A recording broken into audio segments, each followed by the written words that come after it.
Good morning and welcome to Morning Scoop for Monday, June 21st. This is your daily Buckeye fix. I'm Tom Orr. The Minnesota game is in 73 days. The game against Michigan in 159 days. Yesterday was the summer solstice, the longest day of the year in the Northern Hemisphere, and now the next week or two may feel like the longest of the year for Ryan Day and his coaching staff. JT Tuimoloau's official visit to Ohio State ended over the weekend. Sunday, he flew to Eugene, Oregon for an official with the Ducks. Then he's off to Tuscaloosa, Alabama, so the Crimson Tide can make their pitch to him. So now Ohio State's just kind of waiting. So where do things sit with Tuimoloau and the Buckeyes coming out of that visit to Columbus? My guest today is Buckeye Scoop recruiting analyst Bill Greene. Bill, from what we've seen and heard so far, it seems like Ohio State has to feel like they did pretty much everything they could to convince JT that Columbus was the place he really does need to be. Yeah, they didn't miss a beat. They didn't miss a trick. They fired every bullet they had in the gun, and I think they hit the target with everything. Is it good enough? We're going to find out. That it was kind of a pie in the sky thing that they were really going to push for him. Fly back to Washington, get your stuff, get back here. Let's get started on this Buckeye career. That was, probably a 1 in 20 shot, but you got to take it. And, no problem there. He's going to, stick with the plan he's had all along. He's a pretty, this has been an educated process for him and very deliberate process. And, for him to kind of move off that, you got to take your shot, but it wasn't really expected. But I think Ohio State is sitting here right now feeling from Ryan Day down to the GAs, they did everything they can. It's either good enough or it's not. And I think they feel really, really confident. There's always been confidence on the Ohio State side. And I think coming out of this visit, I think it's higher. So we'll see. You got to hold off Nick Saban, and he knows how to do official visits. So we'll see. If I have to put a guess in, I'm sticking with Ohio State. I've been with Ohio State getting him for months, and nothing has happened to make me think that they're not going to get him. It would be a pretty big surprise if it came down to a team other than Ohio State or Alabama. I mean, he's at Oregon, right? Yeah, he's at Oregon right now, but Oregon probably in third place right now, barring something crazy. Yeah. The Tide, though, that's the question. Nick Saban, you mentioned, does well on those official visits, and they obviously have a lot going for them as a program. But Ohio State has Larry Johnson, and Larry Johnson has a track record of developing players that pretty much no one else can match. And, I would assume that is maybe one of the biggest selling points they had for JT over the weekend. Yeah, absolutely. I mean, if you're trying to separate Ohio State and Alabama, I mean, there's not, there aren't too many things that are sitting in Ohio State's favor. They don't have a distance, thing that favors them here. He's a long way from home, both places. So the one thing that I was told to me, and it wasn't my idea, I wish it was, I wish I would have thought of it, but I didn't. It was told to me from someone affiliated with Ohio State, the difference that they were really going to push was Larry Johnson developing defensive ends as sack masters, guys that get 15, 18, 20 sacks and become superstars. The guys that Nick Saban has had drafted on the D-line recently, most of them are tackles. Most of them were those 3-4 ends where JT will play. And in the NFL, that's not a sack position for the most part. They hold up blockers so that the linebackers flow. So, the thing was going to be, do you want to be Isaiah Buggs or Quinnen Williams or Daron Payne, who are all really good players? Or do you want to be the next Chase Young, Joey Bosa, or Nick Bosa? And by the way, we think you've heard of those guys, and you may not have heard of Isaiah Buggs or Daron Payne. So that was the huge thing. That was where you separate them. Do you want to be a plugger that holds up blockers, or do you want to be a 15, 20 sack guy that gets drafted number 1 overall? That's the advantage Ohio State has with scheme, because Nick does play some 4-3. He fools around with a little 3-3-5, but he's predominantly a 2-gap 3-4 guy. And the linebackers flow and make all the plays. The 3 down guys hold up blockers. That's their edge. Yeah, I mean, that's a really interesting point. And I heard you make that somewhere on one of the other shows you did this weekend. That's a really interesting point, because it's like, if you're an edge player in Larry Johnson's 4-3, those are the guys piling up the big sack numbers. If you're one of the ends in a 3-4 Nick Saban defense, those are the guys occupying the line, and then the linebackers are making the plays. So you're not piling up big numbers. No. Yeah. And those guys do get drafted. I mean, they get drafted fairly high. they don't get drafted number 1 overall. You don't know any of those guys by their first name. You know Chase, Joey, and Nick. And then, to tie into that, the second part of that equation is you're going to have Jack Sawyer opposite you on the other side in this 4-3. You can't double everybody. So, you got sackmaster on each side. And Ohio State and Larry Johnson, they're not using Jack Sawyer and JT Tuimoloau as pluggers or to hold up blockers. They're going to get to the quarterback. And as an opposing offense, you got to decide, how do we block these guys? You can't double everybody. So I think when it comes to scheme, that was the one place where Ohio State really had a huge edge over Alabama. One of the questions that I think Ohio State might have on their side is, how long is Larry Johnson going to be around? That's I feel like that was a question when Nick Bosa was getting recruited. Is Larry Johnson really going to be there for his whole career? And then he's still there, and he's not showing any real signs of slowing down. I do wonder how much Alabama would be able to use that, because number one, guess who's older than Larry Johnson? Nick Saban. And also, there's a ton of turnover on the Alabama coaching staff, even more than the Ohio State coaching staff, where a coordinator leaves and then pulls a couple of the old defensive line coach at Alabama goes as the defensive coordinator at wherever their old defensive coordinator is now the new head coach. I would assume that would, maybe take away one of the bigger lines of attack that Alabama might be able to have on Ohio State. Oh, they're still going to use it. I can promise you that. And they can point to Nick Saban and say, he just signed a long-term deal. He's not going anywhere, and Larry Johnson's contract status is probably 1 year, 2. I don't know what it is, but it's probably a lot shorter than what Nick's is. And the thing that really hurt Ohio State, that really inflamed this whole thing, was a couple of years ago when Larry Johnson's son, Larry Jr., put out, Pops is going to be retiring soon. Now, if you follow Larry Johnson Jr. on Twitter, he has some thoughts. He has some thoughts on things, and, we'll leave it at that to be nice. So, but I do think that intensified things. That got screenshotted 7 million times, and it's been used against Larry Johnson in Ohio State ever since. It doesn't work very well, obviously. And I was told, I don't know how true this is, but I was told by someone that should know that Larry Johnson promised Jack Sawyer that he would be at Ohio State through Jack's career. And if you can tell Jack that, you absolutely are going to tell JT Tuimoloau that. So I think it's a non-factor. I really do. It's an easy thing for Ohio State to handle. You either believe the guy or you don't. When the guy tells you, I'm going to be here as long as you're here, is he a trustworthy guy? Larry Johnson, of course he is. Yeah, everyone he's told that to before has had it come true. So absolutely, no reason to suspect he's going to change his tune now.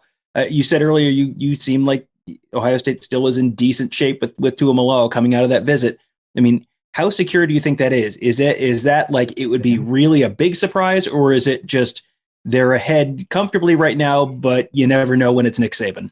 You just never know. I've been in this recruiting game for over 20 years, and I get surprised at least once a year, and they've done everything they can do correctly. Sometimes you make mistakes in recruiting. Alabama made a huge mistake a few years ago, and so did Florida when they were recruiting Nicholas Pettit-Ferrer, and how they approached their official visits with him. When you have Nicholas Pettit-Ferrer there and you want to show him 48 hours, you don't entertain him the way you entertain Kirk Barton and TJ Downing. Nicholas Pettit-Ferrer, you take him to the library or the science lab, you hook him up with a Harry Miller type. They didn't do that at Florida and Alabama. They showed him Good Time Charlie, and he's not that kind of kid. So Ohio State had the edge with Greg Schiano, whose son went to the same high school with Pettit-Ferrer, and he knew how to recruit him. That he's not a party guy. So that was not the way to recruit him, and that's how Ohio State got him. So, that's the key. And I think in this one, I think Ohio State did every single thing right, and I think they're gonna feel good. Where like a couple of years ago, Nick Saban had to been kicking himself when all those official visits came out and the word came out. Like, how did we miss that? We messed up. Where I think in this one, as Ryan Day puts his head on the pillow, Sunday night, I think he felt we did everything we could. It's either good enough or it's not. All right, and one more thing I wanted to touch on before we go. The Buckeyes have not yet made this official, but former five-star linebacker Palaie Gaoteote is now listed in the OSU student directory. So unless it is a different Palaie Gaoteote, it sure seems like he'll be transferring to Ohio State. He was liking tweets referencing the fact that he was transferring to Ohio State. So again, it's not official, but it's pretty darn close to official. He came out of high school as an incredible linebacker prospect, number 15 player overall in the class of 2018. Knee and ankle injury as well as concussion have limited him in his first 3 years at USC. Then he transferred. So, Bill, do you have a sense for where he might fit in with the Ohio State defense this fall? I mean, he was an inside guy for the most part at USC. I talked to Tony Gerdeman on Saturday, and I said, I wondered if he's kind of a bigger guy. He's like 6'2", 250. Yeah. I wonder if he does he fill the Baron Browning, like maybe a little edge rusher spot more than, taking Taraja Mitchell's job or Dallas Gant's job or something like that. Do you have a sense for where they're looking at him on the field? I think he's going to be either he won't be Pete Werner. That's not going to be his role. He's going to be Baron Browning, or he's going to be a Mike. I think he's an inside guy. The way Ohio State plays it, he's not going to be on the outside, I don't think, but we'll see. The player he was in high school is not the player that I saw on film for his most recent activity at USC. And I didn't think he was all that good, to be honest with you. I think he was average. And then, so I was kind of down on them taking him, but then I kind of had it explained to me about a week ago. And in one of the 4 or 5 bank blogs I did last week, I said, they're getting him. I feel really good. They're getting him. And it was explained to me, they are so young and they are so inexperienced in that linebacker room right now. You had 4 guys walk out the door there, Borland, Hilliard, Werner, Browning, and what's left, they have not played a lot of football. So the thinking is that he's going to bring experience. He's been on the field a lot. So maybe if he doesn't have the same skill set he had coming out of high school because of all the injuries, he's a really smart football player, very intelligent. So he's going to help get everybody lined up. He's going to bring leadership. So it made a lot of sense to me when it was explained to me that way, rather than you watch the film, you remember he was a 5-star guy. He doesn't look like that now. And then again, Ohio State is going to have the most updated medical information on the kid, far more than I do, which is 0. All I'm going off is film from the last time he played. He can be a totally different person right now from what we saw then. A year removed from injuries, look at what it did for Trey Sermon. So, I wouldn't have been in favor of this a couple of weeks ago, but then you get it explained to you by people who know more than you do, and I have no problem admitting when I was wrong or didn't have all the information. And in this one, I don't think I had enough information to make a really informed decision. And when it was explained to me entirety about the kid, I'm all for it. One thing that might be a little bit encouraging with the injuries is it's 3 different injuries. It was a knee the freshman year, an ankle sprain the sophomore year, and a concussion issue the third year. This is not, he blew out a knee and then he blew out the same knee again and then he blew out the same knee again, or chronic hamstring injuries or something like that. So that's maybe a little bit encouraging on that front. My question for you, though, is, are there any concerns within the program about how this might play out in the locker room? And you got a bunch of guys who have waited 3 years for their turn to start, Taraja and Dallas and Kayvon. Are there concerns about what this might do in terms of team chemistry, or is that not really a concern? You always worry about that. But the one thing in this case with this kid is he's related to Haskell Garrett. He almost came to Ohio State out of high school. Ohio State thought they had him at one point, when he went to USC. So there is a little bit of familiarity with the program, being related to Haskell. Haskell can kind of smooth the way. And if you're one of the 85 scholarship guys at Ohio State, where you're playing, okay? The program you're in. They're looking to get better every year. So you either are Ohio State starting material or you're going to get replaced. And that's, look at that quarterback room. They keep bringing them. And that's accepted. You have to understand that when you come to Ohio State, if you can't deal with that, then you should have went to Purdue or you should have went to Indiana. You come here, there's guys there before you, guys in your class, and there's guys coming behind you. And that's just the way it is, And I think everybody has said what a great kid this guy is. And I think, we saw it with Jonah Jackson, Justin Fields, Trey Sermon. These guys all fit in really well because I think Ryan Day does a great job on who he brings in. And I think Gaoteote, if I'm saying that anywhere near correctly, I think he's going to fit in perfectly just because of the type of kid he is and the fact that Haskell Garrett can pave the way with the teammates. The official pronunciation from the USC media guide is Gaoteote. So it sounds like close. It starts with an N and it actually starts with a G. It's a little confusing, but if he is enrolled, if he is enrolled, we'll all get it figured out together this fall. Well, Bill, thank you very much for joining me. And for the rest of you, the JT Tuimoloau visit is over, but that does not mean the news is stopping. It is going to be another. We're expecting a big commitment this week. Probably talk about that more on tomorrow's show. Got the last 2 full days of Ohio State football camp. Bill and I get to hang out some more this week. That'll be fun. And there's some very big visitors coming in this week as well. We're probably at most 2 weeks from JT Tuimoloau's decision.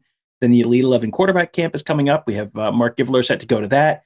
And there's no place to follow all of that action than at BuckeyeScoop.com. I think if you were on our site this weekend and you're not convinced, like, hey, this is a community that I should be a part of, because man, do they cover Ohio State unlike anyone else.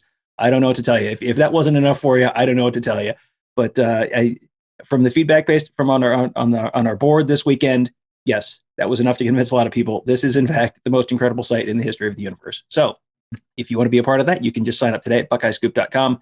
There's, as I mentioned, a lot of stuff coming up that you're going to want to be a part of.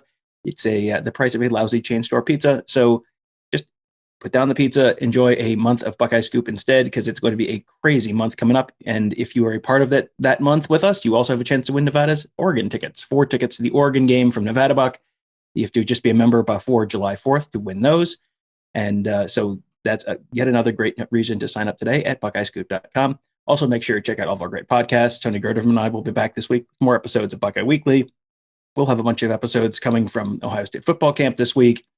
Just find all of our shows on Apple Podcasts, Google Podcasts, SoundCloud, Spreaker, Spotify, wherever you find your podcasts. You can find our podcast. Just search Buckeye Scoop to find all of those. And finally, youtube.com/Buckeye Scoop.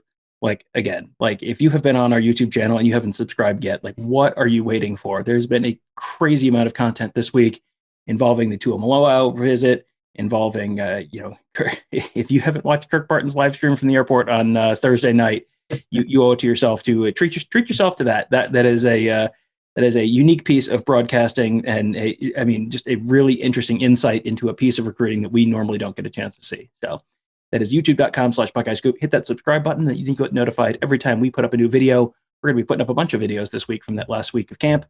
So again, youtube.com/Buckeye Scoop. Just hit subscribe. That'll do it for today. Thank you guys for joining us. Have a great day. We will talk to you tomorrow.